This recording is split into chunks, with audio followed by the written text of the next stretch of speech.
Good morning students. कल मैंने आपको वित्तीय प्रबंध का स्टार्ट करवाया था, चैप्टर नंबर 1 वित्त के बारे में बताया था कल के लेक्चर में। आज के लेक्चर में मैं आपको आगे बता रही हूँ इसके। वित्त दो प्रकार का होता है, सार्वजनिक वित्त और निजी वित्त। सार्वजनिक वित्त का अभिप्राय राजनीतिक वित्त से है। राजनीतिक वित्त का मतलब जिसके अंतर्गत केंद्रीय सरकार, राज्य सरकार और स्थानीय निकायों की आवश्यकताओं की पूर्ति के लिए वित्त की प्राप्ति तथा उसका प्रबंध किया जाता है या उनका अध्ययन किया जाता है। केंद्रीय सरकार, राज्य सरकार और स्थानीय निकायों की, तो वो वित्त कौन सा है? सार्वजनिक वित्त। सार्वजनिक वित्त में ये देखा जाता है कि विभिन्न सार्वजनिक संस्थाओं को आय के कौन कौन से साधन हैं और वे इस आय को किस प्रकार खर्च करती हैं। सरकार को आय के साधन कौन कौन से हैं और वो इसको कैसे प्रयोग करते हैं, वो किसके अंदर आएगा? सार्वजनिक वित्त के अंतर्गत। सरकारों की बजटीय प्रणाली को सार्वजनिक वित्त का एक मुख्य अंग माना जाता है।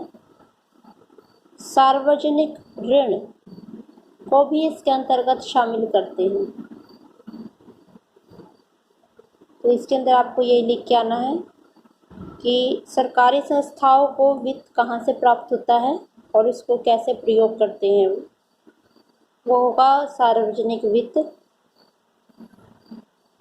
इसके अंतर्गत आपको ये बता रखे हैं भाई सरकार कहाँ कहाँ से पैसे को प्राप्त करती है। इसके बाद दूसरा पॉइंट जो था, इसका दूसरा भाग जो है निजी वित्त है।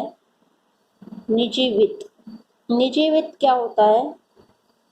नाम से ही पता लग रहा है, जिसमें व्यक्तियों और निजी संस्थाओं द्वारा वित्त की प्राप्ति और इसका प्रबंध किया जाता है। इसमें यह देखा जाता है कि विभिन्न व्यक्ति तथा निजी संस्थाएं किस प्रकार वित्त प्राप्त करती हैं और उसका किस प्रकार प्रयोग करती हैं। निजी वित्त को 3 भागों में बांटा जाता है, व्यक्तिगत वित्त, व्यावसायिक वित्त और गैर लाभ कमाने वाली संस्थाओं का वित्त। व्यक्तिगत वित्त के अंतर्गत व्यक्तियों के दैनिक कार्यों में धन के प्रबंध संबंधी सिद्धांत एवं व्यवहारों का विश्लेषण किया जाता है। व्यावसायिक वित्त के अंतर्गत उद्योग, व्यापार, वाणिज्य और सेवाओं के क्षेत्र में लाभ कमाने वाली संस्थाओं की वित्तीय कठिनाइयों, प्रक्रियाओं और व्यवहारों का अध्ययन किया जाता है।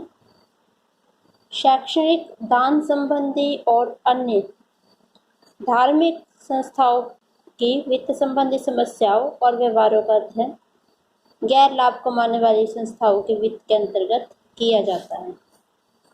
तो ये वित्त के कितने प्रकार हैं? 2, सार्वजनिक सरकारी क्षेत्र से, निजी प्राइवेट और व्यक्तियों के द्वारा, निजी संस्थाओं के द्वारा, प्राइवेट संस्थाओं के द्वारा जो वित्त प्राप्त होता है उसका उपयोग होता है। तो ये 2 टाइप थी। इसके बाद इसमें हमें करना है वित्तीय प्रबंध की विचारधाराएं करेंगे। वित्तीय प्रबंध की विचारधाराएं या वित्त कार्य की विचारधाराएं बोल सकते हैं इसको। 2 विचारधाराएं हैं मेनली इसकी, वित्त कार्य की परंपरागत विचारधारा और सेकंड इज वित्त कार्य की आधुनिक विचारधारा। पहली विचारधारा है वित्त कार्य की परंपरागत विचारधाराएं। वित्त कार्य की परंपरागत विचारधारा का विकास 20वीं शताब्दी के प्रारंभ में हुआ। इस शताब्दी से पहले वित्त को अर्थशास्त्र का अंग माना जाता था। इस विचारधारा के अंतर्गत वित्तीय प्रबंध को निगमों का वित्त भी कहा जाता है। इस परंपरागत विचारधारा के अंतर्गत वित्तीय प्रबंध का कार्य निगम के लिए आवश्यक कोषों की व्यवस्था करना है और उसका प्रशासन करना होता है। वित्त कार्य के परंपरागत विचारधारा के अनुसार वित्त प्राप्त करने के 3 स्रोत हैं। वित्त के संस्थागत स्रोत, नंबर 2 वित्तीय लेखपत्र, नंबर 3 वित्त के स्रोत और व्यवसाय के मध्य वैधानिक और लेखांकन संबंध।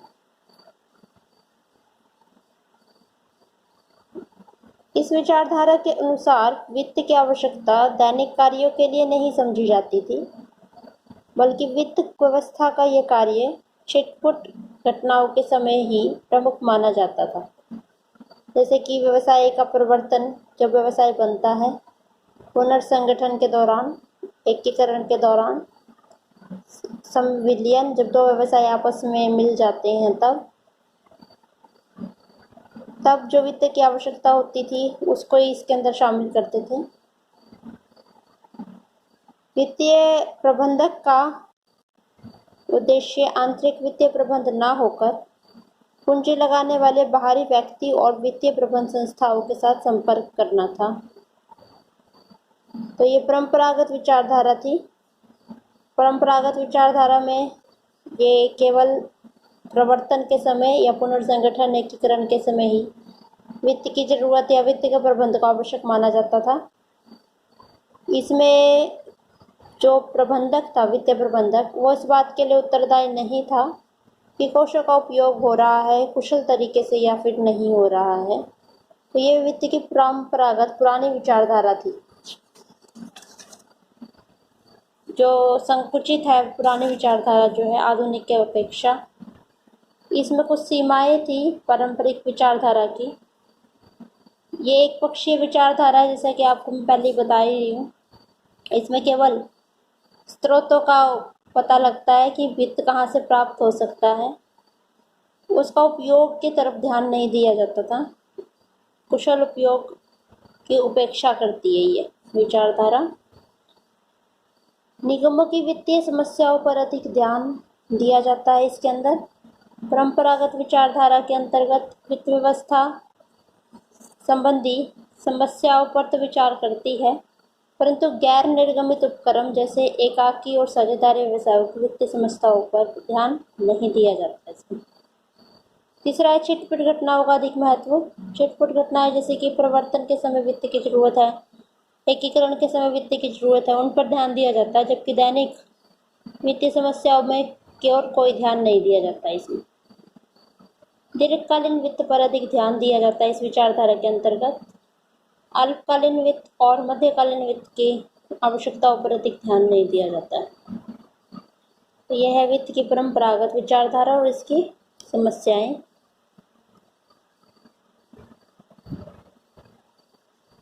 दूसरी है वित्त की आधुनिक विचारधारा। आधुनिक विचारधारा ब्रॉडर है एज कंपेयर टू परंपरागत विचारधारा। इसमें केवल कोषों की व्यवस्था करना ही शामिल नहीं होता, परंतु कोषों का प्रभावपूर्ण उपयोग करना भी शामिल होता है। इसमें केवल कोषों का स्रोत का पता चलता था, उपयोग पे ध्यान नहीं दिया जाता था। इसमें स्रोत का तो है ही, साथ में कोषों का उचित उपयोग भी किया जाता है। इसमें 3 प्रकार के मुख्य निर्णय लिए जाते हैं। विनियोग संबंधी निर्णय, फर्म को कहाँ विनियोग करना है। वित्तीय व्यवस्था संबंधी निर्णय, वित्त की व्यवस्था किस प्रकार होगी। और लाभांश नीति संबंधी निर्णय, लाभांश कितना दिया जाएगा, कैश दिया जाएगा या बोनस के रूप में दिया जाएगा, एक्सेट्रा। तो ये सब 3 निर्णय लिए जाते हैं इसके अंतर्गत। इसकी विशेषताएं हैं, इस वित्तीय निर्णयों पर अधिक बल दिया जाता है। ये वर्णनात्मक है विचारधारा, डिस्क्रिप्टिव अप्रोच है ये।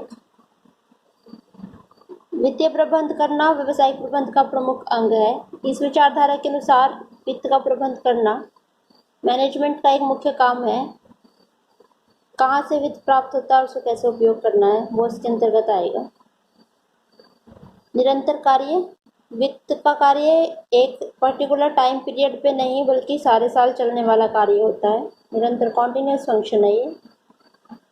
व्यापक दृष्टिकोण होता है इसका। व्यापक दृष्टिकोण के अंदर आएगा कि इसके अंतर्गत केवल वित्त प्राप्ति ही नहीं, वित्त के उपयोग को भी शामिल करते हैं। इसके बाद है कार्य निष्पत्ति का मापक। वित्तीय निर्णय व्यवसाय की निष्पत्ति को प्रभावित करता है,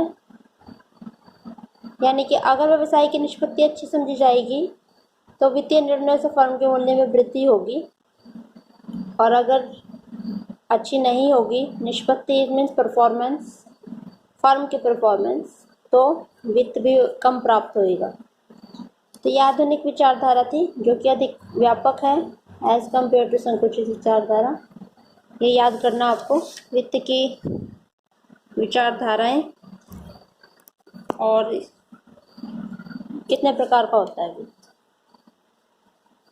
इतना, ये 3 क्वेश्चन आपके 3 टॉपिक कवर हो गए। वित्त का अर्थ, वित्त की परिभाषा, वित्त के प्रकार और वित्त की विचारधारा।